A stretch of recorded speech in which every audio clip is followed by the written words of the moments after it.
설 연휴가 다가오고 있습니다. 많은 분들이 고향으로 향하거나 가족과 시간을 보낼 준비를 하고 계시죠. 하지만 여러분의 머릿속 한편에는 차트가 어떻게 움직일지, 내 자산은 괜찮을지 불안이 자리 잡고 있을 겁니다. 저는 오늘도 데이터의 바다를 항해하며 여러분의 자산을 지키는 파수꾼 역할을 하고 있습니다. 왜냐하면 자본시장은 우리가 눈을 떼는 순간에도 비정하게 돌아가거든요. 그리고 다가올 2월 16일 월요일, 매우 특이하고 위험한 상황이 발생합니다. 미국과 중국이 동시에 문을 닫는 날, 시장에는 유례없는 공백이 생기고 그 틈을 노리는 세력들이 움직입니다. 지금부터 이 위기를 어떻게 기회로 바꿀 수 있을지 말씀드리겠습니다.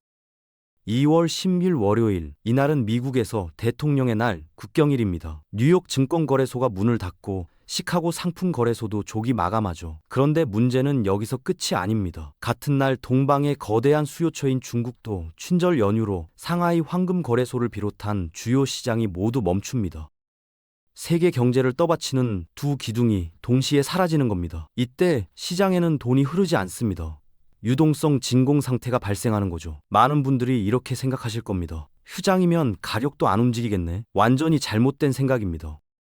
오히려 시장이 가장 취약해지는 시기거든요. 거래량이 메말라버린 시장은 마치 얇게 얼어붙은 호수와 같습니다. 평소 같으면 아무렇지도 않을 작은 충격에도 얼음판이 깨지듯 가격이 크게 요동칩니다. 이날 여러분이 핸드폰으로 확인하는 그 숫자들, 그건 진짜 시장의 목소리가 아닐 가능성이 높습니다.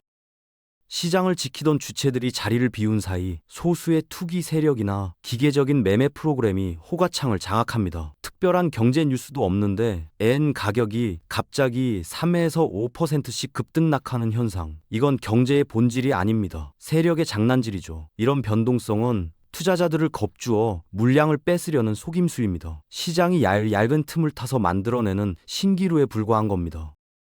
30대 직장인 김 과장 이야기를 해드릴게요. 작년에 은을 77달러에 매수했습니다. 명절에 고향 내려가서도 자꾸 핸드폰으로 시세를 확인하죠. 그러다 월요일 오후 갑자기 은 가격이 73달러로 떨어진 걸 봅니다. 5% 넘게 빠진 겁니다. 가슴이 철렁하죠. 내가 잘못 산 건가? 공포에 질려 손절매를 누르려는 순간 바로 이게 함정입니다.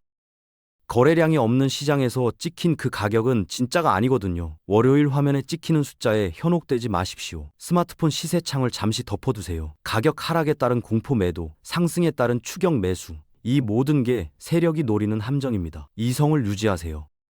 월요일에 기이한 침묵이 지나가면 화요일부터는 진짜 경제의 민낯을 드러낼 중요한 지표들이 쏟아집니다. 지난주 발표된 소비자 물가지수 2.4%, 시장은 환호했죠. 하지만 이게 진짜였을까요? 아니면 착시였을까요? 그걸 검증하는 단계에 이제 진입합니다.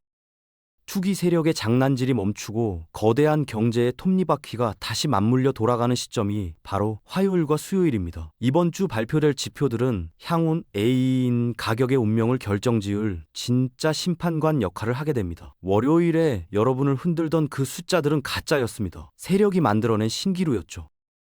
하지만 화요일부터 나오는 숫자들, 이건 진짜입니다. 미국 노동부가 발표하는 공식 통계이고 연준 위원들이 회의실에서 들여다보는 바로 그 데이터거든요. 파월 의장이 금리를 결정할 때 참고하는 그 숫자들이 이번 주에 공개됩니다. 여기서 중요한 건 침착함입니다.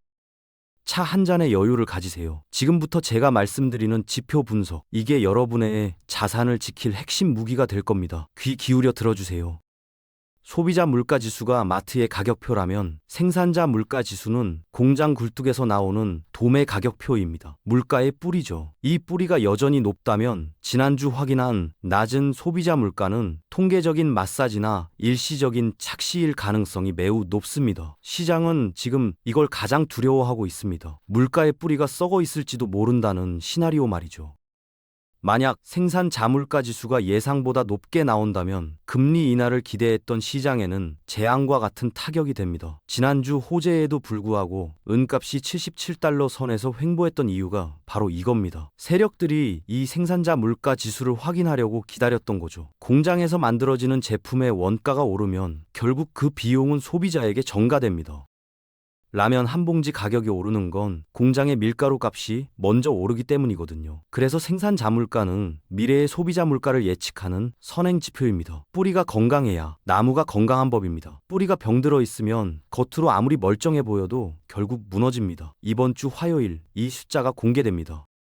생산자 물가 지수가 높게 발표될 경우 미 연준은 물가 반등 위험을 근거로 금리 동결 기조를 유지할 겁니다. 은값에는 하방 압력이 가해지겠죠. 금리 인하라는 희망의 밧줄이 끊어지는 순간입니다. 실망 매물이 쏟아지고 은 가격은 큰 폭으로 하락할 위험이 있습니다. 77달러가 무너지면 70달러도 금방입니다. 반대로 생산자 물가지수가 뚜렷한 하락세를 보인다면 어떻게 될까요? 인플레이션이라는 괴물이 뿌리째 뽑혔다는 확실한 증거가 됩니다. 연준의 금리와 명분이 강화되는 거죠. 억눌려 있던 은 가격은 용수철처럼 튀어오를 겁니다. 77달러는 순식간에 돌파하고 80달러, 85달러까지 달려갈 수 있습니다. 그리고 이때 중요한 변수가 하나 더 있습니다. 바로 중국입니다. 연휴가 끝난 중국의 자금이 시장에 복귀하는 시점이거든요. 긍정적인 생산자 물가 지표와 중국 자금의 유입이 맞물리면 진정한 상승 랠리가 시작될 수 있습니다. 두 개의 엔진이 동시에 점화되는 겁니다. 대중이 눈에 보이는 소비자 물가에 열광할 때 진짜 부자들은 물가의 선행 지표인 생산자 물가를 면밀히 관찰합니다. 남들보다 한 발 앞서 원가의 흐름을 읽고 미래의 위험과 기회에 대비하는 거죠. 현재 투자자들이 느끼는 불안은 정보 부족 때문이 아닙니다. 중요한 신호를 가려내지 못하는 판단력의 부재에서 기인합니다. 같은 뉴스를 봐도 어떤 사람은 돈을 벌고 어떤 사람은 손실을 봅니다. 차이가 뭘까요? 바로 무엇이 진짜 중요한 신호인지 아는 능력입니다. 저는 개인적으로 국제 유가 안정과 공급망 해소를 근거로 생산자 물가 지수가 긍정적으로 나올 가능성에 좀 더 무게를 두고 있습니다. 최근 원유 가격이 배럴당 70달러 선에서 안정세를 보이고 있거든요. 글로벌 해운비도 작년 대비 30% 이상 하락했습니다. 공급망이 정상화되고 있다는 증거죠. 하지만 투자의 세계에 100%는 없습니다. 항상 최악의 상황을 대비하는 유비무환의 자세가 필수적입니다. 희망을 품되 방어는 철저히 하세요. 2월 20일 목요일 새벽 세계 금융시장의 심장 박동을 조절하는 연준 위원들의 속마음이 담긴 FOMC 의사록이 공개됩니다. 지난 1월 금리 동결 당시 파월 의장이 공식 석상에서 하지 못했던 위원들 간의 격렬한 논쟁 내용이 만천하에 드러나는 거죠. 이 의사록은 향후 금리나 드라마의 시나리오 원본입니다. 1위인 가격의 방향을 암시하는 보물지도와 같습니다. 의사록 내에서 사용된 단어 하나, 문장 한 줄에 담긴 위원들의 온도 차이를 읽어내는 게 핵심입니다. 뉴스 헤드라인만 보고 일희일비하지 마세요. 그 문장이 나오게 된 배경과 맥락을 파악해야 합니다. 인플레이션 압력이 완화되고 있다와 인플레이션 압력이 다소 완화되고 있다. 이 두 문장의 차이가 보이시나요? 다소라는 단어 하나가 들어가면 의미가 완전히 달라집니다. 전자는 확신이고 후자는 유보적 태도거든요. 이런 미묘한 뉘앙스가 수조 원의 자금을 움직입니다. 연준 위원들이 회의실에서 어떤 표현을 썼는지, 몇 명이 반대했는지, 어떤 우려를 표명했는지 이 모든 게 다음 달 금리 결정의 힌트가 됩니다.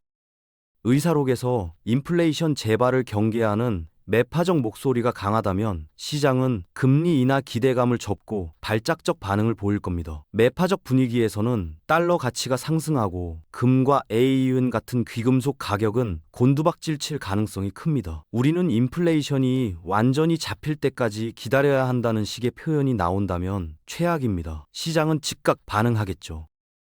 반대로 경제 침체를 우려하는 비둘기파적 목소리가 확인된다면 M은 가격 폭발의 신호탄이 됩니다. 노동시장 약화 조짐이 보인다. 경제 성장 둔화를 주시하고 있다는 식의 문구가 등장한다면 금리 인하는 시간 문제입니다. 이 경우 현재의 77달러 선은 다시는 볼 수 없는 바닥 가격이 될 수도 있습니다. 저는 현재 연준 내부에 상당한 의견 균열이 있을 것으로 예상합니다.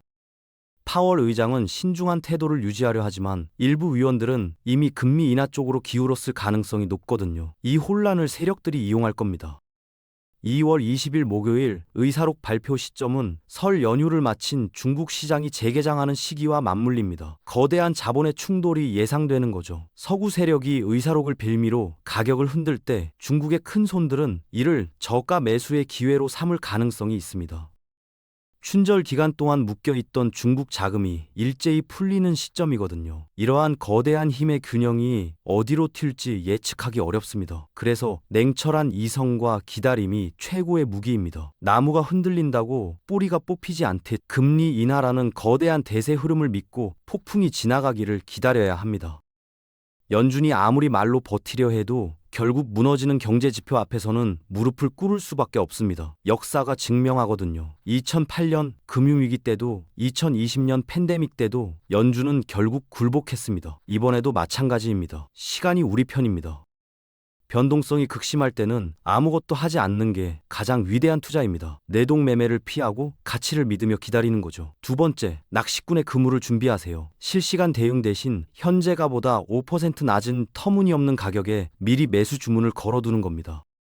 은이 77달러라면 73달러의 지정가 주문을 넣어두세요. 월요일 세력들이 가격을 흔들 때 여러분의 주문이 자동으로 체결될 수 있습니다. 세 번째, 현금이라는 방패를 유지하세요. 모든 자산을 몰빵하지 마십시오. 30% 정도의 현금을 확보해두면 심리적 안정과 위기 시 공격 수단을 동시에 가질 수 있습니다. 네 번째, 역발상의 지혜입니다.